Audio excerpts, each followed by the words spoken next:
सांगलीच्या सेवेचा कणा, स्वावलंबी रिक्षा चालक यांच्या पाठीशी सदैव पृथ्वीराज बाबा.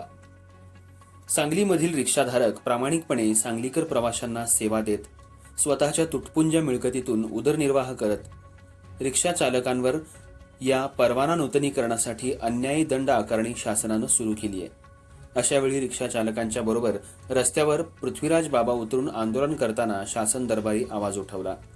रिक्षा चालकांवर ज्या ज्या वेळी अन्याय होईल त्या त्यावेळी मी आपल्या पाठीशी ठाम आहे.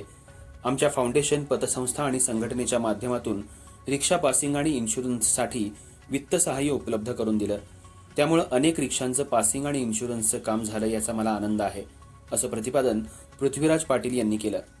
ते यशोधन सेवा आणि संपर्क कार्यालय इथं आयोजित पासिंग आणि इन्शुरन्स प्रमाणपत्र वितरण सभेत बोलत होते. पृथ्वीराज बाबा कायमच आमच्या प्रश्नात लक्ष घालून न्याय मिळवून देतात. त्यांना रिक्षा संघटना मनापासून धन्यवाद देत आहे, असं रामभाऊ पाटील म्हणाले. यावेळी पृथ्वीराज पाटील यांच्या हस्ते रिक्षा चालकांना योग्यता आणि वाहन विमा प्रमाणपत्र वितरित करण्यात आली.